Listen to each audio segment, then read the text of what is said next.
Stock boys with a past. One admits he was there. I hit Brian a few times. I thought I knocked him out. So why is this man behind bars? I'm not a criminal. It's all made up. And what secrets does this town hold? There are rumors that Mario Cacharo was selling drugs. I think he coerced my son to working for him, and things got out of hand. Families fighting for their sons.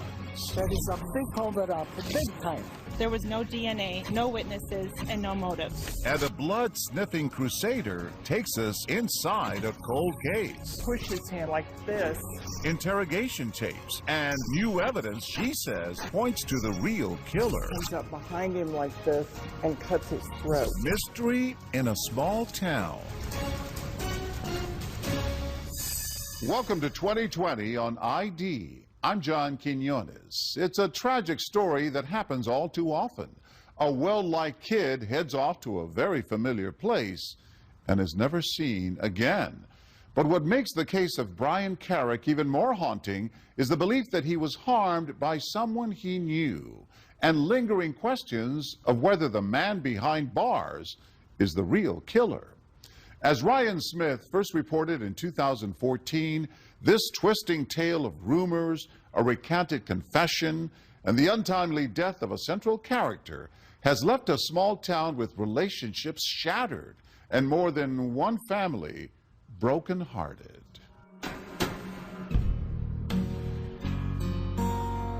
The village of Johnsburg, Illinois, the essence of small-town America, a flag-waving heartland some 50 miles outside of Chicago, a conservative community where tradition reigns and nostalgia is embraced.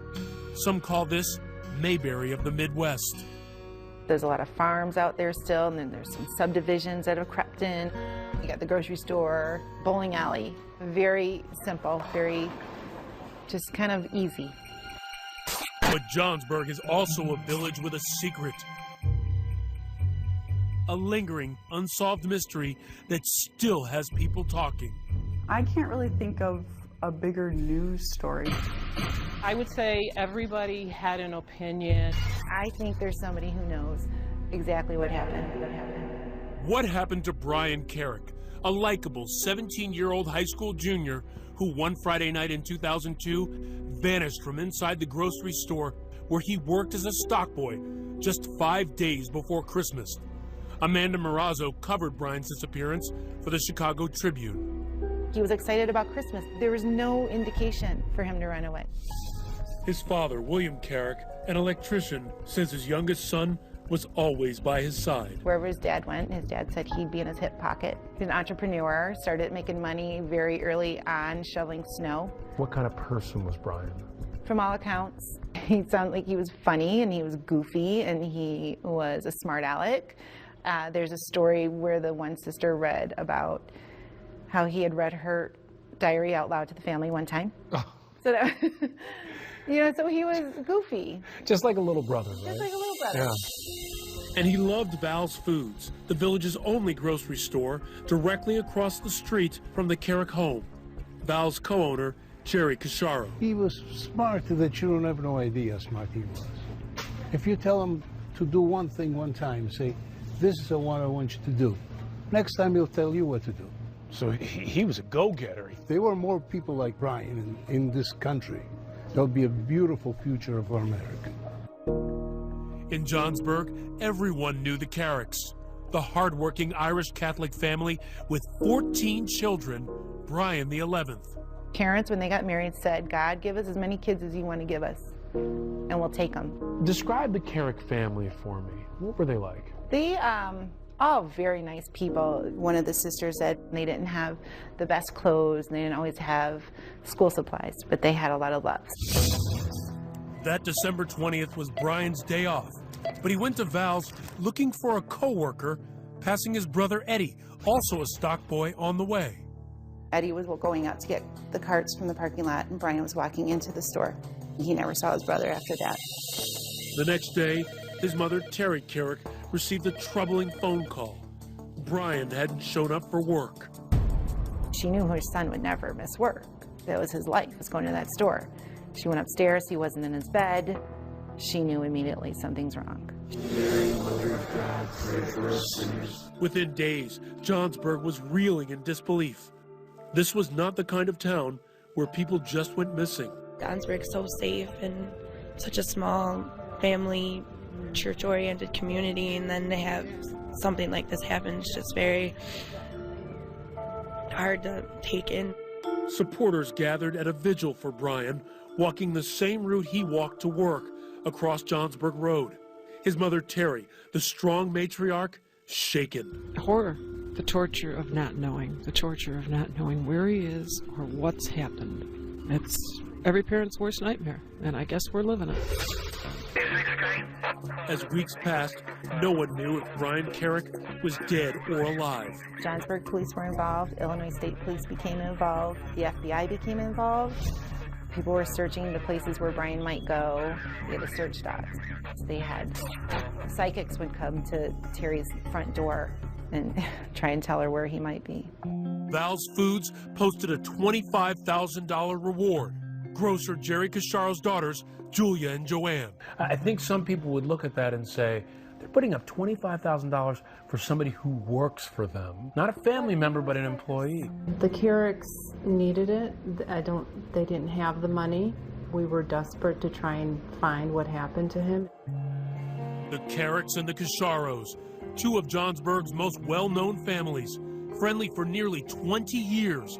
Almost half the Carrick kids had worked at Val's. When they used to come into the store, my dad used to measure them, and basically as they grew every year, he would mark it, and so he knew all the kids and keep track of them all. So, I mean, those kids were very dear to my dad, especially. I understand you have a picture of him in your wallet. Yeah, definitely. Can you show me? Sure. This is a beautiful You're kid. still carrying this picture in your wallet. Right. Of this young man who worked with you as a Right. stock boy. Right. Why do you carry his picture with you? Because to me, he was like a son.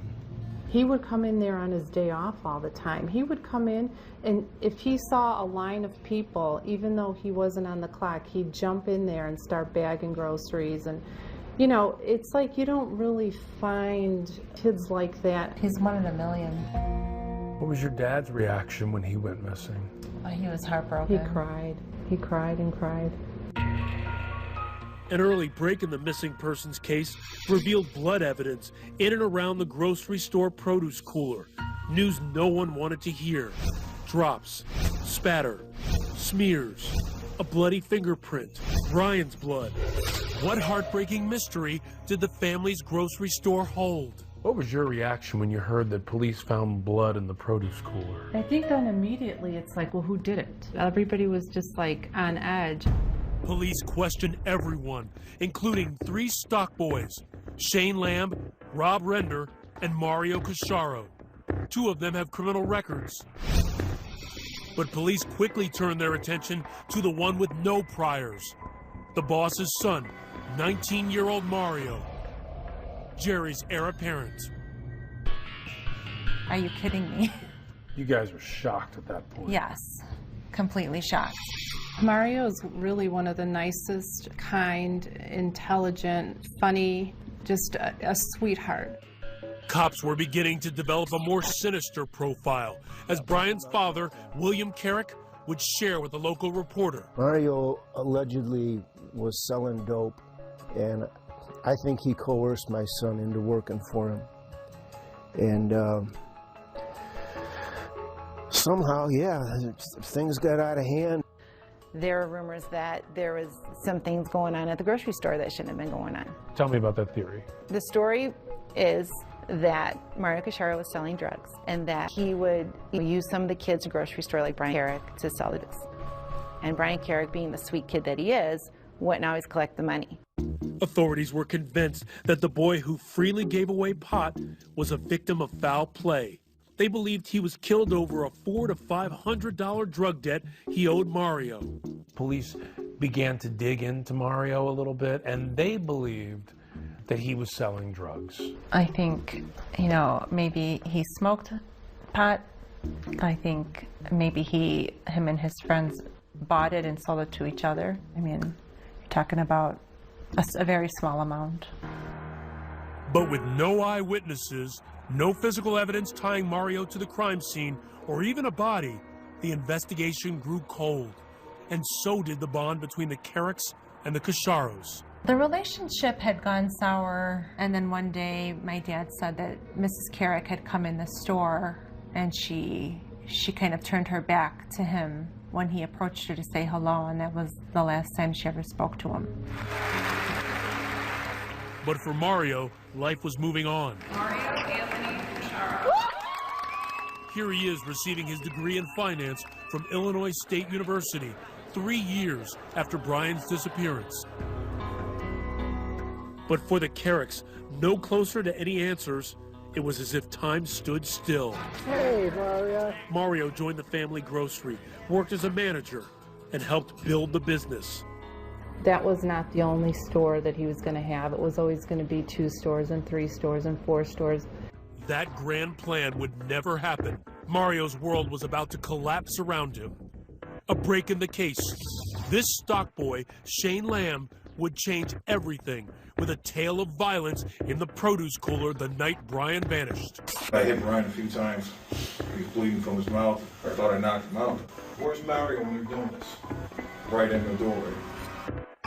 What did happen to Brian Carrick? Stay with us.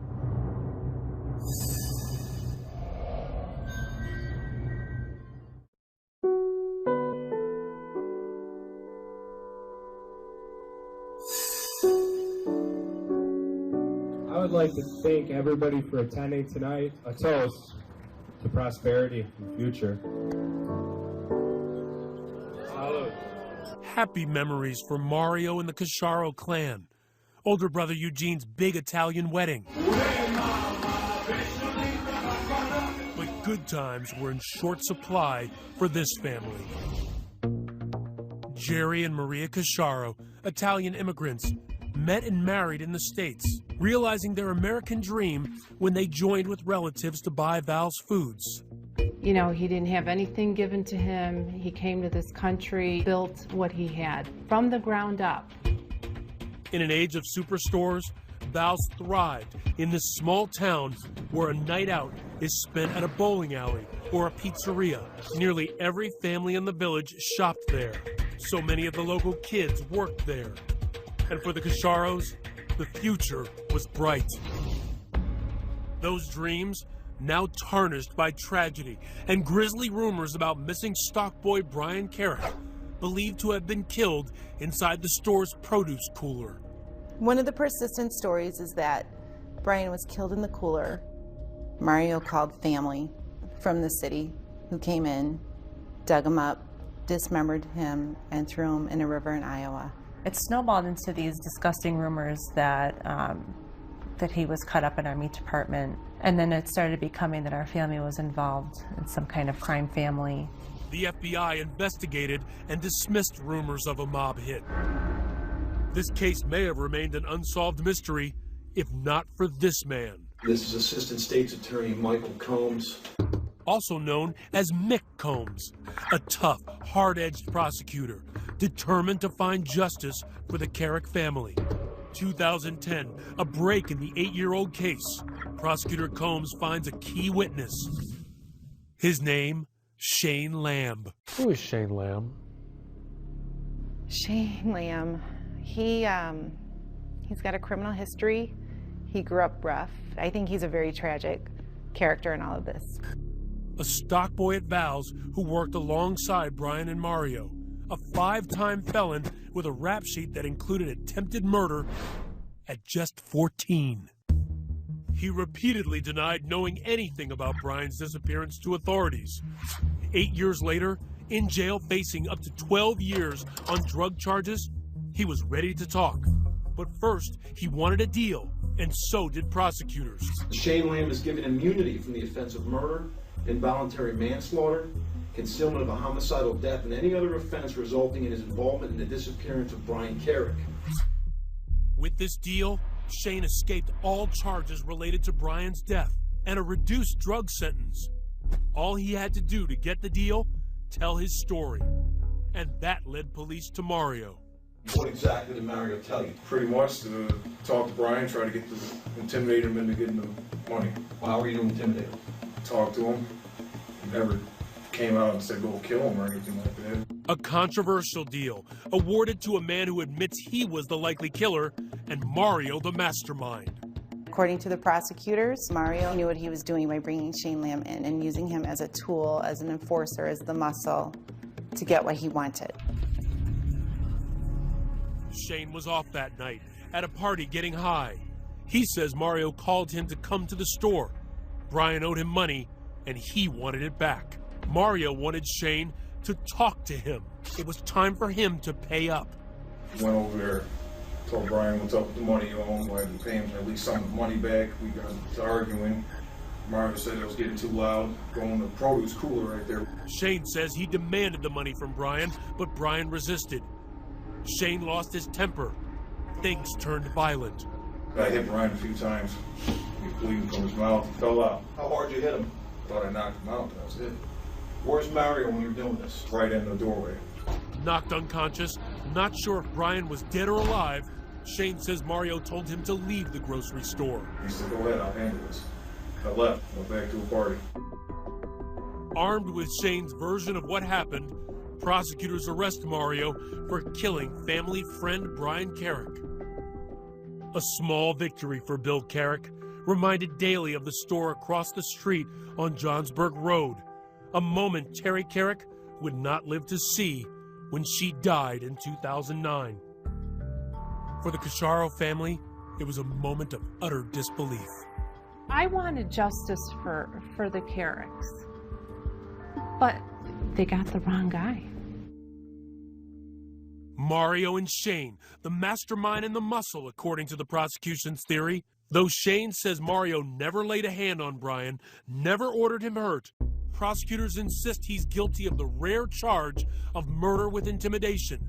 To them, just by uttering the words, "Talk to him," Mario Cacharo sicked a weapon of destruction on Brian and was responsible for everything that followed, including Brian's murder. Had you ever heard of this kind of charge before? No. Had it ever It's been very used rare. before? From my understanding, it hasn't. An aggressive move, the charge never before used in Illinois state history. Mario pled not guilty. The case goes to trial. After 12 hours, jurors were deadlocked, 11-1 in favor of the prosecution. A hung jury. Sometimes lay people struggle with one person being legally accountable for the actions of another. When you learned that it was a hung jury, what were you thinking? Frustrated, just like the Carricks were. Prosecutors went after Mario again, vowing to retry him. March 2013, Mario goes back into court, facing another murder trial, and once again, Shane Lamb is the prosecution's star witness. Prosecutors telling jurors Shane Lamb was Mario's enforcer, a tool for his dirty work. You don't bring Mother Teresa to a shakedown. You bring a badass like Shane Lamb. In closing arguments, prosecutors branding the pair mean little delinquents, criminals who flock together in Mario's drug cartel. So this is a narrative the prosecutors are building so that people can see Mario as some dangerous, nefarious figure. Well, I mean, if you have evidence, then you stick to the facts and you say, okay, here's his DNA, here's his blood, here's, the timeline. They didn't have any of that. No. So they had to dirty him up a little bit. Prosecutors' clever strategy worked. Juror Melina McVicker. He kind of looked more like the spoiled rich kid that was trying to be like a little mini gangster or something. The man who didn't say a word throughout 2 murder trials decided to speak only to 2020. But why now? Did you kill Brian Carrick? Stay with us.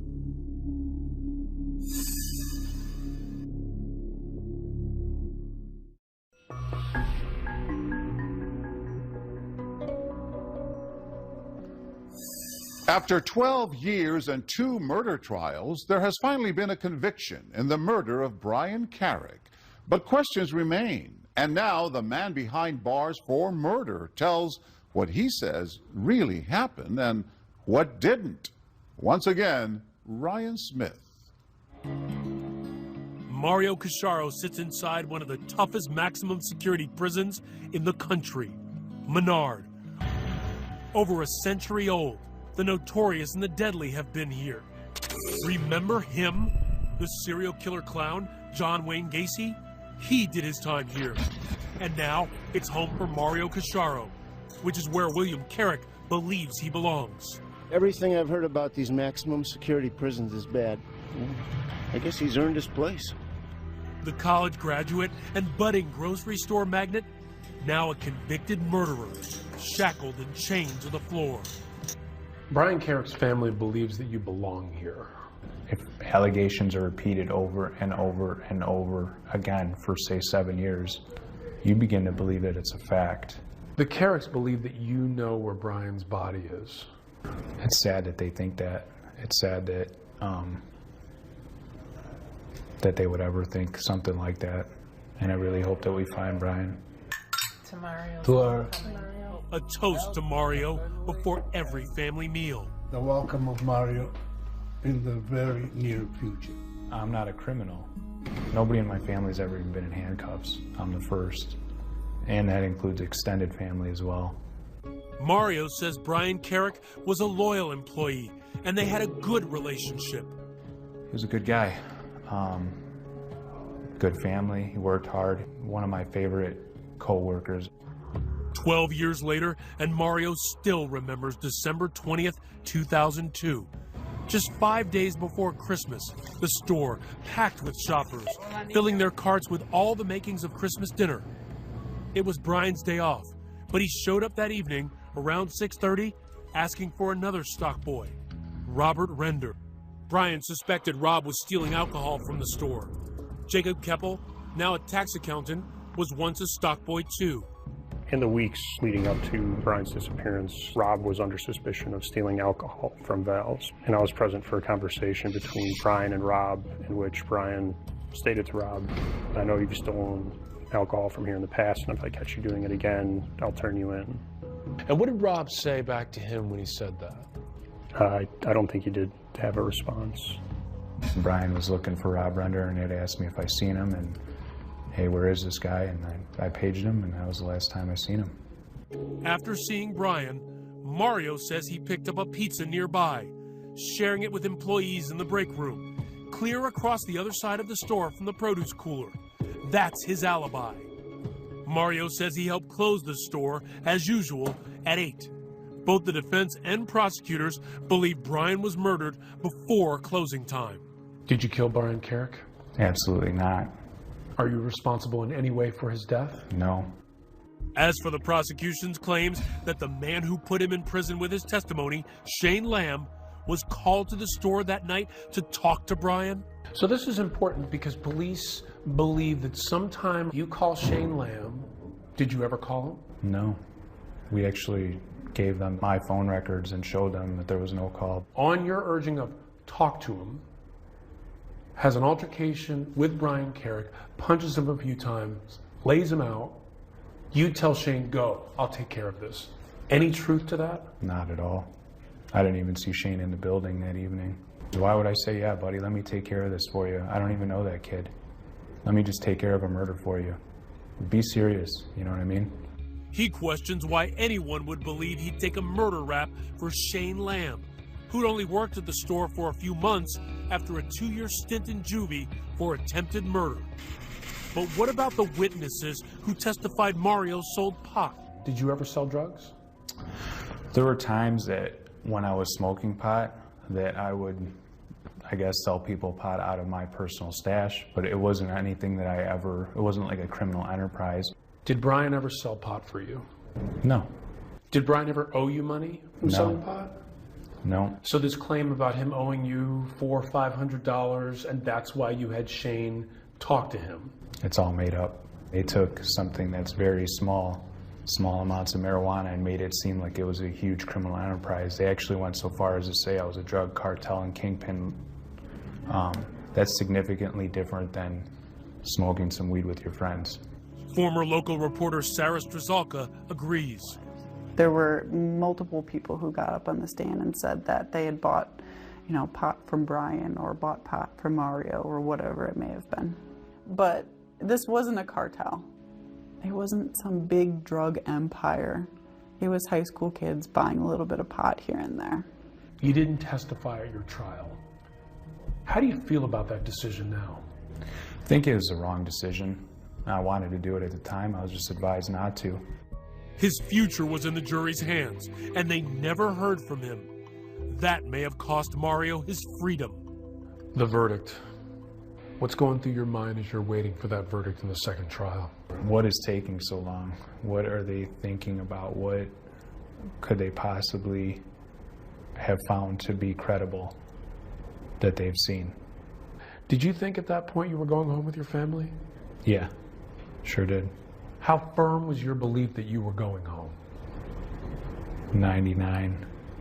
Going home wouldn't be in the cards. A guilty verdict. Mario's mother's outrage, caught by local news cameras. My son is innocent.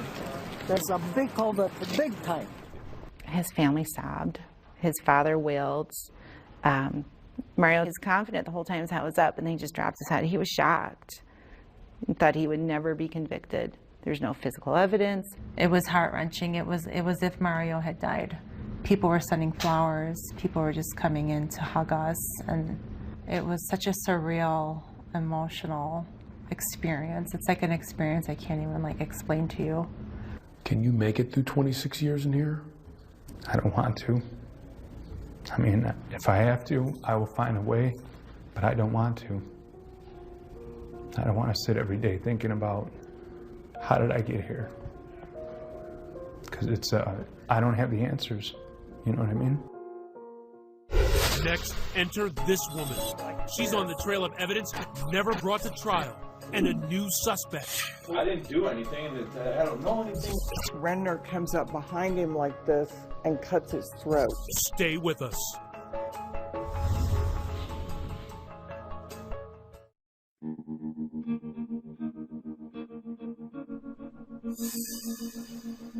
They walk in silent protest, a family crusade to free 31-year-old loved one Mario Casciaro, sentenced November 2013 to 26 years for murder. There was no physical evidence, no DNA, no witnesses, and no motive. When you are innocent, you are going to fight until the very end because you know you're innocent. And we're going to fight to the very end because we're 100% behind him. And that's why they hired this gladiator, Kathleen Zellner, a high-powered attorney, to appeal his case. Her reputation, overturning convictions and solving cases. She's uncovered what she believes are secrets long tucked away inside the family grocery store. I believe we have an excellent chance this will just be reversed outright. According to Kathleen, the trail of evidence, potentially so explosive, it may set Mario free. She believes the evidence leads not to Mario, not to Shane Lamb, but to one man, Rob Render, an early suspect in the case, that stock boy Brian accused of stealing alcohol from the grocery store, and the one Brian was looking for the day he vanished. What do we know about Rob Render? Another troubled soul. He's just had a lot of problems, a lot of drugs. For Kathleen, the case begins with the physical evidence, the blood at the crime scene. Rob Render's blood was there, and his was the only blood that was ever found aside from Brian's. We know that Rob Renner and Brian Carrick had an altercation because both of their blood is right there at the crime scene. For her, the crime scene tells the story. Look at these photo exhibits. While Brian's blood is in the hallway leading to the cooler, Rob Render's bloody fingerprint is on the cooler door handle. And inside the door, more of Rob Render's blood. When police questioned Rob, he insisted he wasn't there. I didn't do anything, and I don't know anything. It's like, it's just... They asked Rob, if he wasn't there, why was his blood? Maybe I cut my finger. Hey, who knows? Maybe I bit my nail so bad because I do that it bled a little bit, and I put my thumb in the door. There's no way that this amount of blood could have been left by Rob Renner by biting his nails. You'd have to be a hemophiliac. You'd have to have a clotting disorder. And for Kathleen, the motive. Brian turned in Rob for stealing booze. ridiculed him at work for being weak. And according to Jacob Keppel, another stock boy in the store, Rob was in debt to Brian for pot. Brian had told Rob, if you don't have it by Friday, it's $60.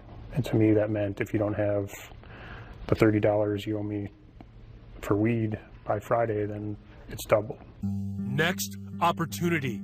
Where was Rob Render that night? Kathleen contends that other employees said Rob was nowhere to be found for nearly 2 hours. But according to Rob, I was probably stoned. That night? I'm sure. I was 17 years old. That's all I ever did. I never, ever left work. You know, maybe they were looking for me and they couldn't find me. Maybe I was stuck in an aisle somewhere. Maybe, you know, maybe I went on break. I'm telling you, I never left the store. But maybe he knows more than he's telling. That's what police thought. He told a friend there was a fight in the cooler, and that led them to the crime scene. Honestly, that's what led us over to the cooler. And led us to the blood. Nobody else has said that. Right. There was a fight in the cooler. Nobody else knew where the scene of the crime was. A detail Kathleen believes only the killer would know. She says Rob also tried to cover his tracks, mopping up the produce cooler that night and being on the scene the next morning when co-owner Jerry Casharo noticed a pool of red-tinted water. What did you think that circular stain was from? At the time, actually, I only thought it was Hawaiian punch. Okay. I got a little hot under my collar, and I said, okay, you, clean it up. The you clean it up was Rob Render. And Kathleen has a witness, an employee at the grocery store when Brian disappeared, who could rock the prosecution's case with explosive claims. What did this new witness have to say? The new witness said that Render had made a statement to him just a week before Brian disappeared, that he was very angry with Brian and that he was going to jump him with a weapon.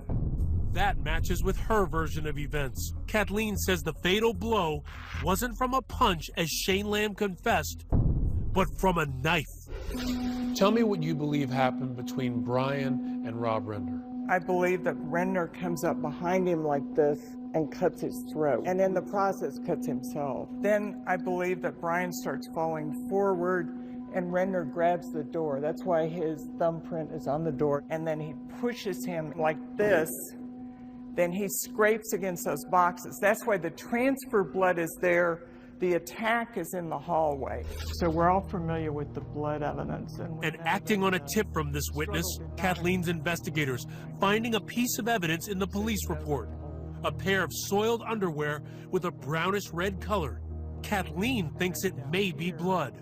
Mario's attorney, Kathleen Zellner, believes that what may have happened in this lady's bathroom could blow this case wide open. A stock boy coming in this bathroom about a month after Brian disappeared saw that there was a leak in this bathroom and saw that it led up to this panel. So he stepped on this toilet, lifted up this panel, and found a pair of men's underwear size small. A size similar to Rob. The underwear handed over to the police. But Kathleen says it wasn't entered into the evidence log and never made it to trial. That is a huge bombshell, and that's why we want to have DNA testing. We want to confirm if that was his underwear, because if that's got Render's blood on it and Carrick's blood on it, that is all you need to know about who committed the murder. So we don't know that for sure. No. You just need to check it out to see if that's a part of the picture. Prosecutor Combs admitted to 2020 that the underwear was not tested, but stated both the police report and the witness were available to Mario's defense lawyer before trial. Unfortunately for you, the evidence points at you. Almost all of it points at you, Rob. Rob wasn't let off scot-free. Police charged him with concealing Brian's murder, but later dropped the charge. Rob Render never told his story in court. Struggling with drug issues for years, he overdosed on a cocktail of heroin and cocaine and died in 2012, just months before Mario's second trial. Mindy Lindholm, Rob's older sister, passionately defends her brother. She claims he would never hurt anyone. The premise that my brother could have possibly killed Brian over $30 or over him telling on him or anything is ridiculous to me. My brother having an explosive temper is absolutely ridiculous. If he did, I would think that he would have a violent record. I would think that he would have arrests such as Shane did for violent things of violent nature. He had criminal thefts on his record for things related to his drug habit. Mindy also questions how it would be possible for her brother to kill Brian Carrick and dispose of his body without a trace. My brother was on foot. He didn't have a car of his own, a vehicle of his own. How does a 17-year-old boy kill another boy with a knife in an open grocery store with customers coming in and out and other workers? How does a 17-year-old pull that off, get rid of the body so well that that body is never to be found again? And she accuses Kathleen Zellner of scapegoating her dead brother. I asked him, what he knew about it, and he said he wasn't there, and he didn't know what happened. It's a convenient story for an appeals case because my brother's not here to defend himself, but I do not believe that my brother had anything to do with Brian Carrick's disappearance or the cover-up of his disappearance. I'm sure prosecutors will say this is a classic case of blaming the dead guy. To me, that's meaningless to say blame the dead guy. Doesn't mean dead guys didn't commit murders. The only person that really dislikes Brian Carrick is Renner. The only person that owes money to Brian Carrick is Renner. The only person who's ever described wanting to jump him with a weapon is Renner. And the only person in that back hallway is Renner. Next, the state's star witness, Shane Lamb, the man who put Mario Casciaro behind bars, does a shocking about-face. All of it was false. Every single thing the state's attorney set it up. Stay with us.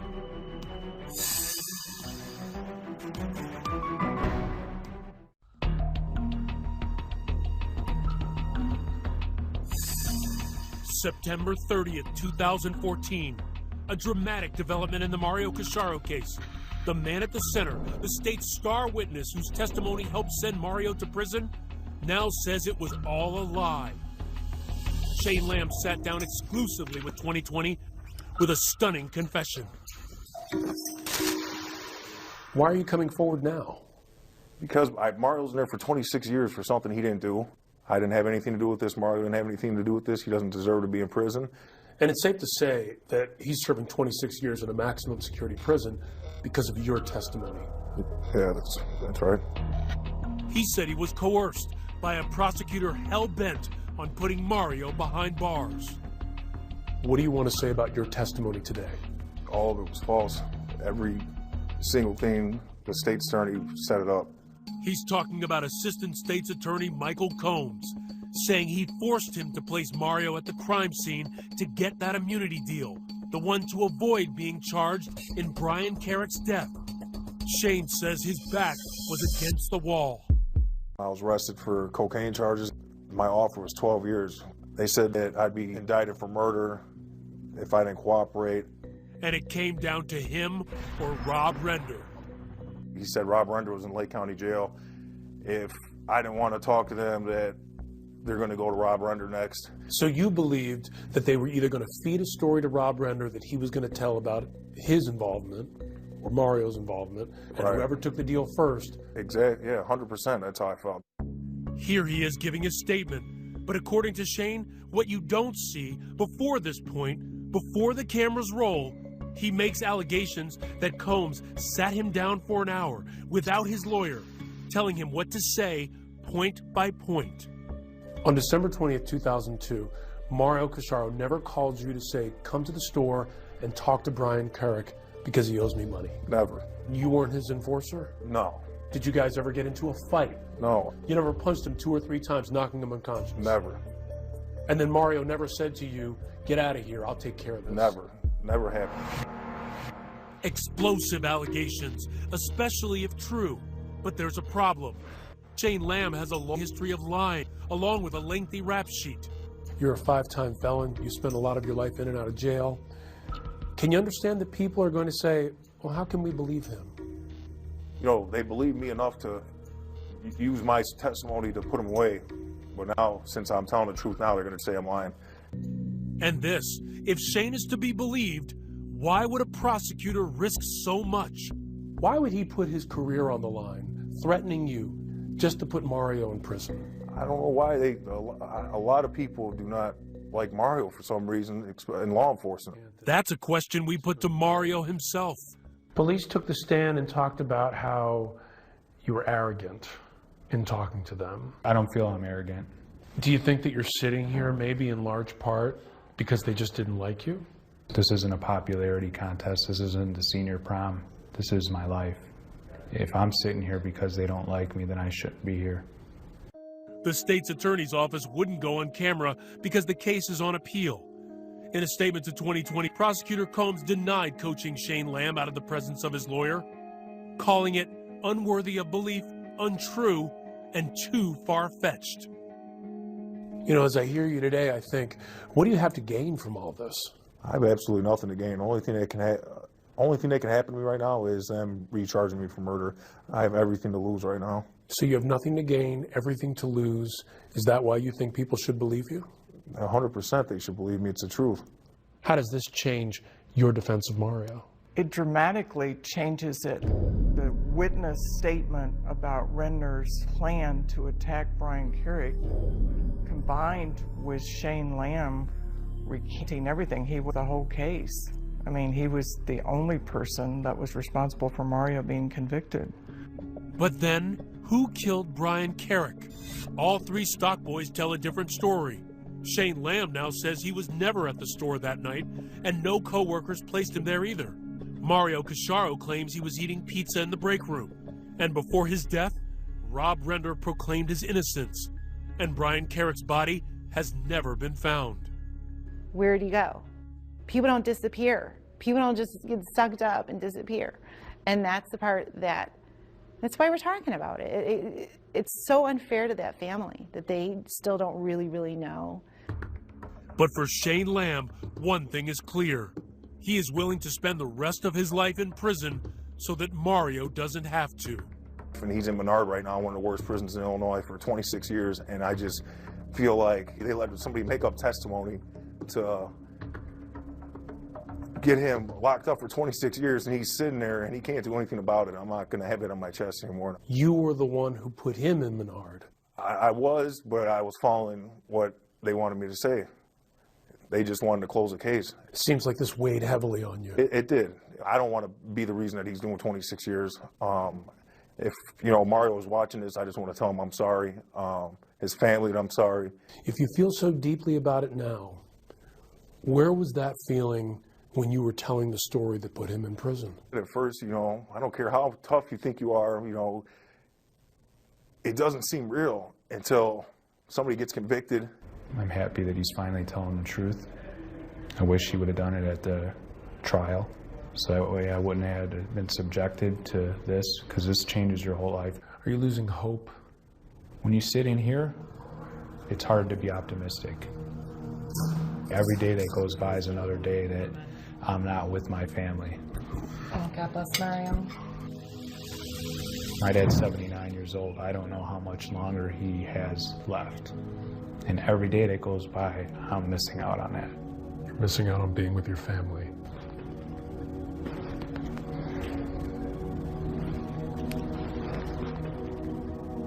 We lost Brian. We're not going to get him back. And then the only thing I can hope for is that I'll meet him again someplace. Two families in pain and seeking justice for their loved ones. But has justice been served? Where Brian